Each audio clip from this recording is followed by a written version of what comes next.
Here's a choice of food and drink to satisfy anyone and everyone. You'll find something to please you to add to your evening's enjoyment. Something to please all tastes and age groups.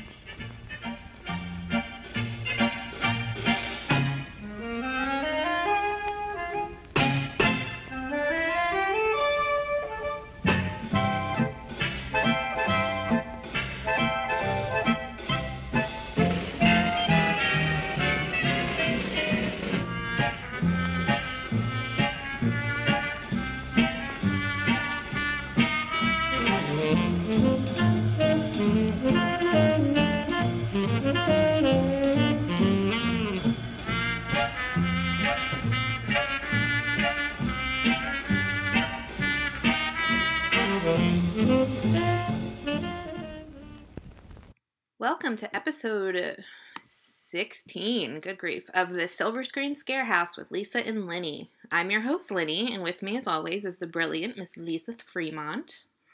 Hello. When you come to the Scarehouse, we'll be reviewing usually 3 movies, but again, this week we have 4. We may not always agree, but as lifelong film fanatics, you'll get 2 honest opinions from both sides of the aisle, followed by an old-fashioned knives up, knives down final rating. This week, Lisa and I will be chatting about The Harvest, Gunwoman, Pernicious, and Goodnight Mommy.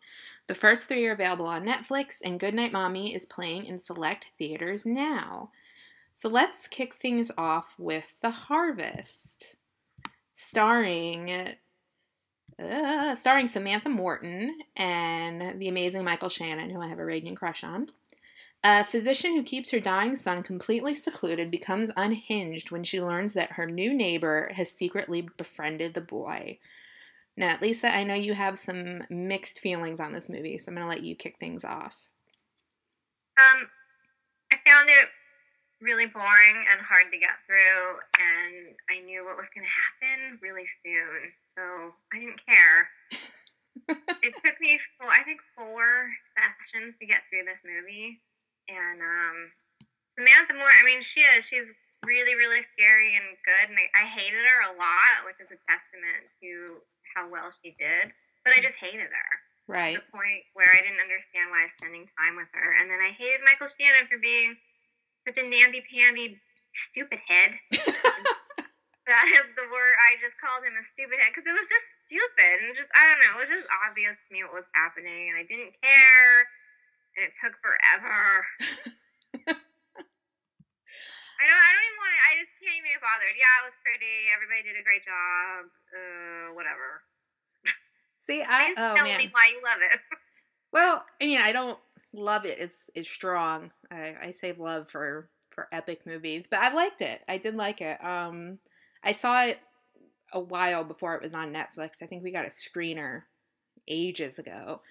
And, yeah, Samantha Morton, I find her scary in the best of circumstances, even when she's not playing a villain. So she scared the crap out of me in this movie. I did find her absolutely terrifying. For me, the reason that I liked Michael Shannon in this so much is because it's such a departure from the parts he usually plays. I mean, generally you see Michael Shannon in the Samantha Morton role. I mean, he's usually the one playing the crazy. So to have him playing the kind of the straight man, so to speak, was really interesting to me, and I thought he played that part well. The kids in it, I thought, generally kids in horror movies can be kind of obnoxious. I thought that they weren't. The only thing I've ever seen the boy in, because I saw this before Wayward Pines, which is what the kid playing the son was on most recently, but I had known him before that from SVU. So that was the only thing I knew him from, and I thought he did a really good job. I will say that I did not see the twist coming, I guess because I was so lost in how terrified I was of Samantha Morton. I don't know that it is even necessarily a twist, because like you said, when I rewatched it, I definitely picked up on it a lot earlier, and I don't know that it's meant to be a twist. But, I don't think it's a movie to avoid. I think it's definitely something to watch at least once to see how you feel about it. I would agree with that statement. Yeah, because the performances are really, across the board, really good. And, Peter Fonda's in it as well. Peter. Not Peter. Yeah. Peter. Yeah. Yeah, and he was real. I mean, it's such a small part for him. I was kind of surprised to see him in it. But yeah, I thought he was really good. He plays the girl's grandfather. So I thought, it was interestingly layered. I definitely thought that if it had not had the actors in it that it could have been something that you'd see on Lifetime. But for me, that's not a negative. I love my Lifetime movies. But I thought that, again, Michael Shannon and Samantha Morton really elevated it in their performances. Yeah, they did. So yeah, I mean, I don't think we don't have to beat this one. I think, for me, obviously, it's a knife out. Yeah, I'm Sideways. Okay. Sideways is good.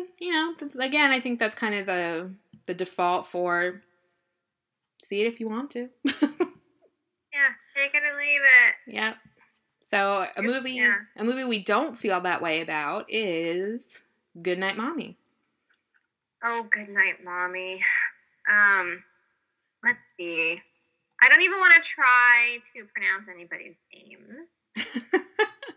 Although you got to speak to the beautiful Suzanne recently, didn't you? I did. I got to interview her, and she is delightful.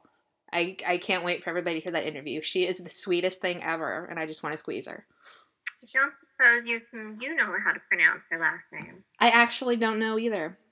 Come to think of it, nobody ever pronounced it. I would assume that it's West, but I honestly, I don't speak German well enough to know. Yeah. But I would assume it's West. Well, three beautiful German people are in this movie. In the heat of summer, it's a lonesome house in the countryside between woods and cornfields, and two 9-year-old twin brothers are waiting for their mother to return. But she comes home bandaged all around her face because she had cosmetic surgery, and they start to not believe that their mom is actually under those bandages. And what goes on from here is a really strange game of who's in charge. Really is what it was. So, you saw it recently. I did. You loved it. I did. I put off seeing it for a long time because I've never made a secret of the fact that I'm terrified of twins, specifically identical twins, and more specifically male identical twins. I don't know why. It just messes with my head to see two adults that are mirror images of each other. My logical brain can't fathom it, and it stresses me out. So I was definitely afraid to see this movie in a very visceral way. But it's so beautifully handled, and it's so just, the way it's filmed is gorgeous, the performances are gorgeous, and much, like, I followed the discussion about it, and much is made of the quote-unquote twist. But in this case, I think you either catch it really early on, and then it's not a twist at all, or you don't catch it, and it doesn't really matter. Either way, it doesn't affect your viewing of the film. Because I think that the performances are so incredible. And they're really only three actors in this film, the twin boys and Suzanne. And they're so incredible together. And she insists that the cockroaches are also performers in this film. But it's a remarkable character study. And to me, it was as much about grief as the Babadook was. Everybody talks about, the plastic surgery, vanity, but I don't think that was necessarily the biggest element of the movie. I think it's a movie about grief and how destructive grief can be. And to me, that's what made it such an effective movie. So I'm really interested to hear what you think about it. What I would like to say before I say anything is I wish that people would kind of avoid watching the trailer anymore, or really knowing any more about this than they already do, because I think that does a disservice to the film. Yeah. I got the screener pretty early on, and I had specifically not watched the trailer because it was the trailer everybody was saying was the scariest trailer ever. So I thought, well, I'm never going to watch that. Right. And so I got to go into it knowing that there was twin boys and a bandaged mother. And that's literally all I knew. And it was the most beautiful, terrifying, sad experience I've had in a movie in a long time. And I really, really loved it. And watching it on a second viewing makes it actually even better. And as far as what may or may not be a twist, it all works the second time. Right. And I agree with you. It's not about it's about emotions. It's a very deep emotional film, and for me, it worked a lot better than The Bad, the Good did, because I kind of don't love that movie. But this was amazing, and those boys, wow. The boys did such a great job, and just the pacing that they used to get to the ultimate point was really kind of perfect. And I was really sucked into it and drawn into it, and I was really affected by it. Yeah, it's such a gorgeous movie. Definitely the setting makes a huge difference. The house that it's filmed in is really important because the house is so sterile that it's kind of a good counter to the emotion that you're feeling as you watch it. There's really nothing to distract. There's some beautiful scenes that kind of catch you off guard because it's such a practical film. There are no effects, nothing, obviously no CGI or anything like that. It's all editing, it's all practical. But there's this great scene in the woods with Suzanne where she's walking into the woods and she's just stripping down and stripping off the bandages, and it's just this amazing, unsettling scene because it's so quiet, and then out of nowhere it's so terrifying. So it's just, they did such a great job pacing it. And they actually, one thing I got to talk to her about was that they submitted it for the foreign language Oscar this year. And it would be really nice to see it get a nomination because, it's more than just a horror film. Not obviously there's nothing wrong with horror films, but it's the kind of horror film that is really impactful because of what it makes you feel. And I think that's why it's really a movie that you kind of have to see, and you really need to see more than once because of how much it affects you. Oh, absolutely. Because the first time, I was kind of scared and creeped out as it was building the momentum. And then the second time, I was really a lot more melancholy about it. Oh, yeah. It's definitely a very sad movie. Yeah, and I really would love to see it even just get a nomination because it certainly is definitely on the same level as, Silence of the Lambs, the famous horror movie that rampaged the Oscars one time. So, that one time. The one time the horror was represented. Right. I just really love this movie, and it's hard for me because I want to talk about it incessantly, but I don't. I think it's really important that people just experience it on their own. Right.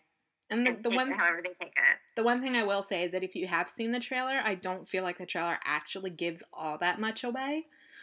The trailer is very scary, and you do see a lot that happens in the film, but you also don't see most of what's really effective about the film. So if you've seen the trailer, don't worry about it. You're still going to see plenty.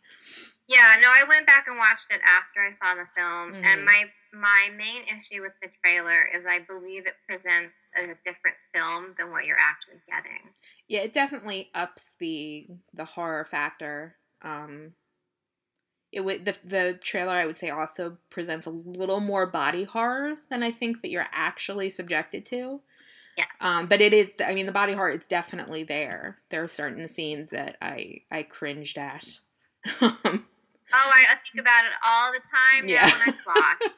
Yeah, I definitely gagged once without shame, and that's, again, Suzanne made fun of me because she absolutely loved her Roach co-stars, and I cannot get behind that. But she said if she gets to go to the Oscars, she's bringing one of them with her. So, well, I love her. She's a doll. She's I love her. She is a trip. She is not what I expected at all. So, yeah. Obviously, you should see Goodnight Mommy. It's playing in theaters in various places, and I believe it's getting released on VOD and DVD in November. So, keep an eye out. 2 knives up, clearly. Yes, big old knives up. All right, so next is the newest film from James Cullen Bressick, Pernicious, which is on Netflix right now. Three women new to Thailand are terrorized by bloody dreams that lure them down the cryptic, dark paths of forgotten folklore and hateful revenge. Lisa, I'm going to let you go first. Okay, well, I really like Pernicious because I might be biased for James. I just like it because it kind of reminds me of a 70s throwback film, and I like that it features women.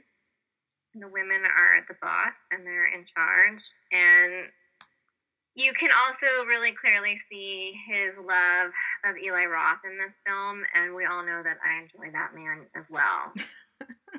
And as somebody who's been to Thailand, it's a nice little kind of armchair tourist experience. I just liked it, and I love that he always uses practical effects. So I think I don't want to talk too much because I want to know what you have to say. I watched this last night, and let's see. Let's start at the top. It had a giallo feel to it. I definitely got that vibe of the kind of 70s Argento, very bloody, revenge-themed film. I saw that in it. At times, it went a little further than I particularly care for. I feel like there's a very specific line that some people, they don't have a line, and that's fine. I support that as well. I have a line where it goes from, okay, this is entertaining, and I'm enjoying it, and it's bloody and hilarious, and I'm into it, to, this is making me sick, I'm going to throw up, I can't deal with this anymore.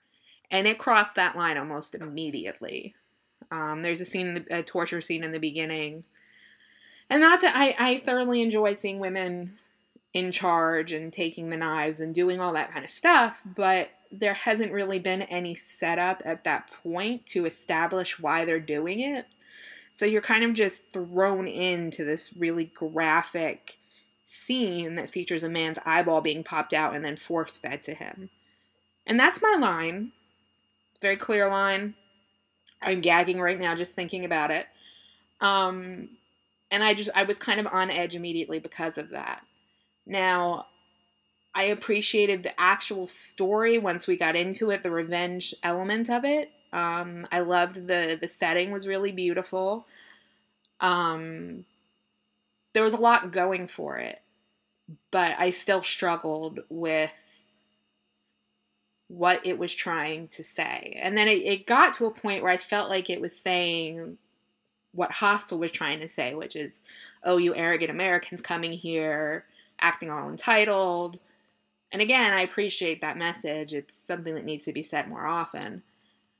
But again, I felt like it could have been said backing it up a little bit on the gore in the beginning and maybe establishing all of that first, so I knew why all of that was happening. I think maybe it boils down to pacing. I guess I didn't hate it. I feel like this would be a sideways knife for me because it's definitely worth seeing. It's an original story. I've never seen anything like it before. But I will never watch it again. Like, no interest in ever seeing it again. Yeah, the story is a real folklore in Nepal, actually. And yeah, James loves, there's not enough gore for him. So I think that's a really fair complaint. Yeah, like I've never seen Hate Crime, and I never will. And his other movies, I've turned off one of them, and I know I've seen another one, but I don't remember what it was. So there was one I definitely turned off. And because of that, like, it's the same reason that I don't really love Jack Ketchum adaptations. Yeah.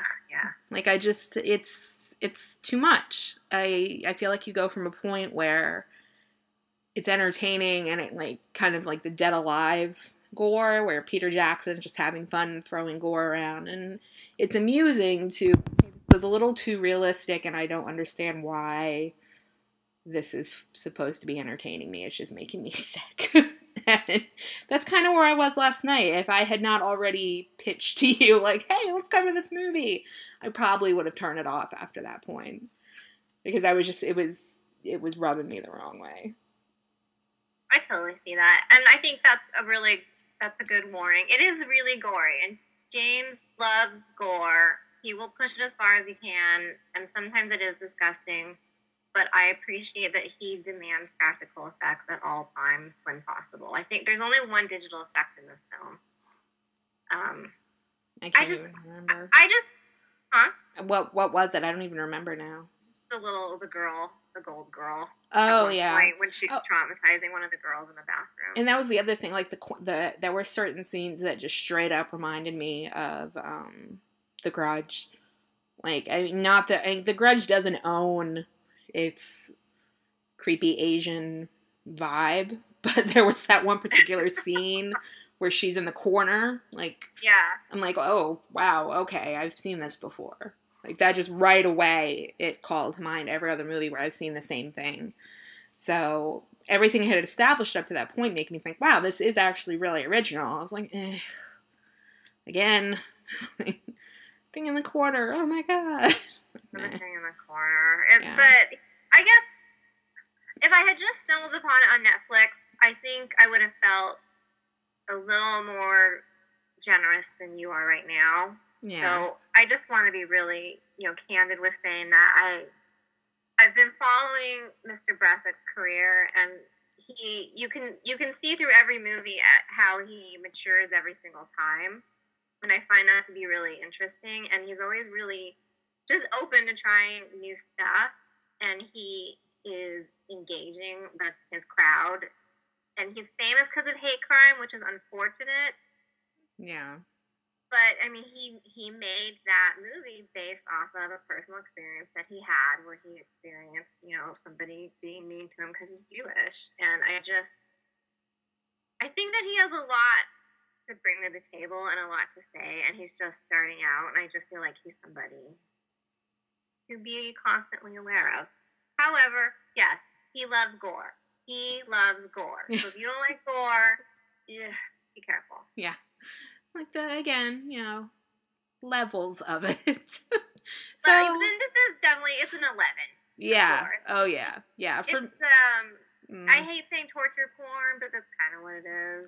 Yeah, it definitely, and the thing is, it sets that up so early, and then it doesn't really go back there. I mean, there's even that scene later with the grandfather and the grandson.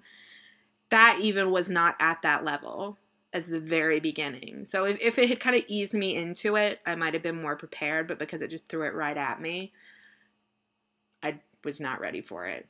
So it's a sideways knife for me on this one, because I fully support the practical effects thing and the doing something original, but I can't say that I would watch it again. Well, clearly I give it a knife up, and I would probably give it, no, not probably, I would give it a knife up regardless of whether or not I have a professional crush on him or not. And if you do like this film, I encourage you to follow him. He will respond to you. And also, ladies, there's hot girls in this movie who are never naked because they don't ever need to be. Oh, yeah, that was awesome. That's hard to come by. That's hard to, and I asked him about that, and he said that, lots of men are like, why aren't they naked? Why aren't they naked? And his answer is, why do they need to be? So that right there is a huge reason to enjoy him. Yeah, that's fair. That's fair. Though I did notice right away that one of them was dressed like Cynthia Rhodes in Dirty Dancing. She was. When you said that, I was like, I don't remember what she's watching. And then I put it on today so I could, be fresh in my memory. I was like, oh, yeah. I think I had that skirt in 1989. Yeah. That cracked me up a little bit. But hey, if your body looks like that, why not?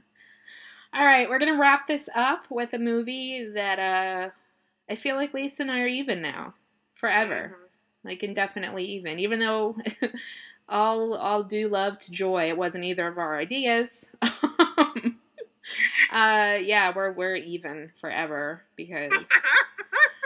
Wait, I think Joy, we love you, girl. We love you so much. We both watched this entire movie called Gun Woman. I just, my face hurts still. I've been watching 30 Rock for hours to try to bleach this out of my brain. Oh my god. Hasn't worked. Where to begin with this? Let's just read the IMDb. A brilliant doctor on a quest for revenge buys a young woman and trains her to be the ultimate assassin, implanting gun parts in her body that she must later assemble and use to kill her target before she bleeds to death. Now that sounds good. I don't even know about that much. It sounds like in a shoot 'em up kind of way, you know. Like Yeah. Wizard.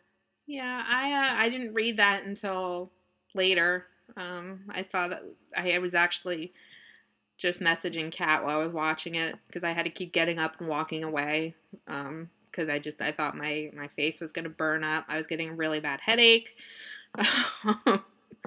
Kat's like, yeah, that IMDb description even made me mad. I was like, well, unfortunately, I didn't read that first either. I just put it on.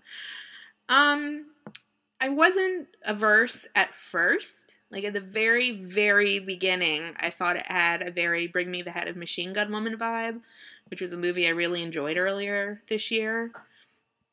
And then we meet that Pee Wee Herman-looking son of a bitch, who, if we had not been watching it for this, I would have turned it off immediately. Like, without question, when he begins raping and beating and murdering, and yeah. I don't even know where to begin. And for the record, if you're watching this on YouTube, you're going to be seeing nothing but pictures of hot men with puppies. Because no one else should be subjected to what we saw. Just FYI. Oh my god. Well, in the movie, it even opens, like, the opening of the movie reminded me when I feel like I lost a page out of a book. I restarted it, because it opens in what feels like the middle of a shot. Oh yeah, that made me really mad too. I thought I'd done the same thing. It's like, did I miss something? Like, yeah. who is that girl and why did she just get shot? Oh, okay. Shoot a naked girl in the shower. All right, fine. It's just, I think the bones of the story are interesting. It could, like, maybe, I don't know, let's pretend the Soska sisters did it. Like, maybe it could be badass, right? No. Maybe. No. It's really awful. Okay, let me see if I can rein this in. Here's the what. Again, Joy, I adore you. I would love to know why you specifically requested that we review this film, because I agree with Linnie. If we weren't requested to watch this, when I saw semen hit someone's body, I would have turned it off. Yeah. I have limits. My limits, they're far out, but I have them, and this one crossed it, and it just kept being disgusting. Anything vile and just, I can't even think of words. I can't even handle. I'm getting mad now. And I watched this weeks ago, and I'm still angry about it. It's just disgusting. There's just rape. There's beating. There's necrophilia to a point that's just weird. And then there's this really long montage, like we're watching Rocky, but it's not Rocky, because it's a dude that literally bought a drug addict. Yeah. And then, when he cuts her open to put pieces of gun in her, they tell this story, because there's, like, token white guys who are telling this story while they're in a car, Pulp Fiction style or something. And they talk about how this guy's a brilliant surgeon, and so when they sewed her up, you couldn't even tell that she'd been stitched together, which is important because her body is going to be delivered to a place where people go to pay money to have sex with dead bodies, because that's what you do. And so how do you open these sutures if you can't even fucking see them? Okay? And if this guy's a crime boss, why is he driving a Honda? Did anybody else notice that? He's driving a Honda CR-V. He is not driving a Range Rover like a normal baller should be. So there was so many things wrong with this. The thing, oh my god, and my immediate issue was that he immediately begins applying makeup to her sutures. The level of infection that she would have developed instantaneously. By the time she got to that little necrophilia club, she would have been spewing pus from these incisions. They never would have believed she was a dead woman because she would have had raging infections all over her body.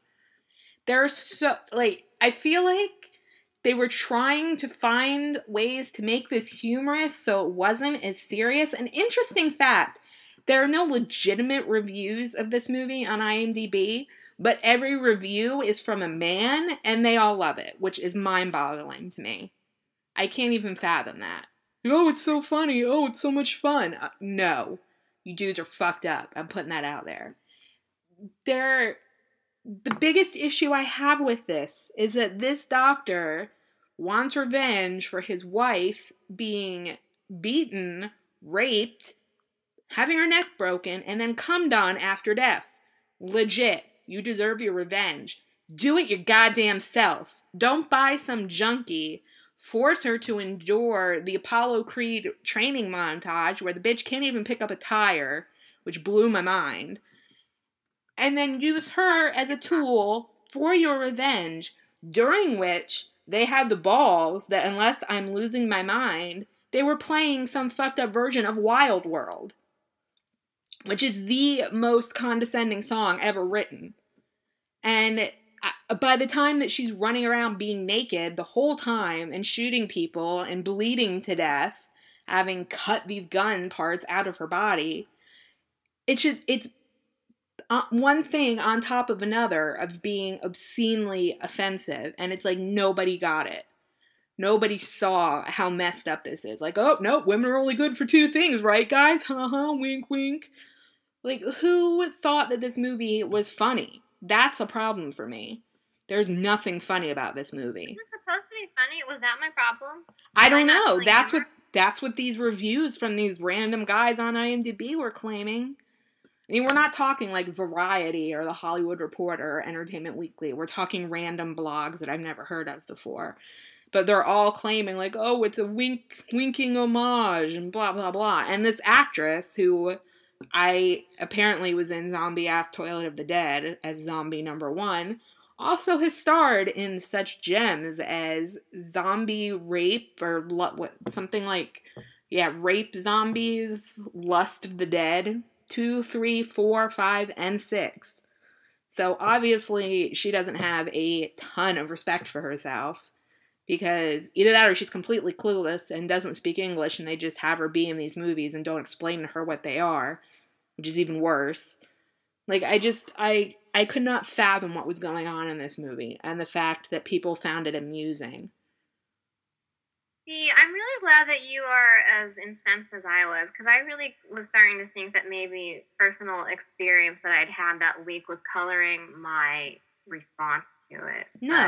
No, I was enraged the whole time. I mean, I literally had to keep getting up and going outside and taking walks. I took my trash out for fun, just to get fresh air. Yeah. No, this was the one, I was watching this on the treadmill, and I literally started yelling in the gym, and then I remember asking you if you had watched it, and you're like, no, you don't have to watch it, and I was like, I'm gonna finish it, and I literally got so angry that I did a really good run that day. Like, I had a really good pace. I did many miles, but it's just, fucking A. It's just awful. It was so offensive on so many different levels, and it wasn't even interesting or good. I'd like to shout out to, here's a James on IMDb. This is what he said. Only recommended if naked women covered in blood is your cup of tea, and you don't care about a plot making any sense. But even then, I'd recommend Sushi Girl instead, which wasn't that good either, but manages to look like a masterpiece in comparison with this horse turd. I think he summed it up. Yeah. See, I haven't even seen Sushi Girl yet. It's been in my queue forever. It's only there because of Tony Todd, but... Exactly. Don't let Tony Todd fool you. Don't watch that movie. Ugh. I don't know, man. These movies are just... I often wonder what is going through the head of people from Japan to make films like this. Like, I would like someone to explain to me what it is. What are you guys working out? What are your issues? Well, yeah, it's just, I don't know. And back to, like, the makeup on the sutures. Maybe my vagina is not very strong, but I don't think I could wrap something in saran wrap and stick it up there. It was a magazine! That was insanity to me. And as somebody that has had multiple surgeries throughout her life, okay, I am not a small girl, but you cannot take a skinny-ass little woman and sew a gun into her abdomen and not have an actual gun shape showing up through her abdomen. What the hell? Oh no, it disappeared inside her, and then she dug it back out without rupturing her spleen. No! No! Don't worry, you won't hurt any internal organs. Bullshit! She would have ruptured every internal organ, digging that thing back out. It's just... I'm willing to suspend disbelief for some films. Even if you take your film and you make it ridiculous and you want to have some fun and just be stupid, like Black Dynamite, one of my favorite movies of all time. You have to suspend belief beyond a shadow of retention of belief to enjoy that movie. But it's still funny and it's not offensive entirely. It's a little bit offensive. But this is insane. It is absolutely insane. It is actually, I think it should be offensive to people that they assume you're that much of an idiot, that you're going to watch it and not be annoyed by it. We're clearly, I don't know, some people really, really like it. I don't know, when I pulled it up on Netflix, it had half of 1 star, so... Either it really knew that I would hate it, or other people have really hated it, and Netflix just assumed I would automatically. So, I don't think that many people have enjoyed it. Because that's a pretty epic fail to actually get that low of a rating on Netflix. Well, and then I appreciate at the end how, spoiler alert, she's alive. And now she's all sassy and has a nice bob haircut, and she's dressed well. So I can only assume that there's going to be another gun woman where she sticks gun parts up her chachi. So, for the love of God.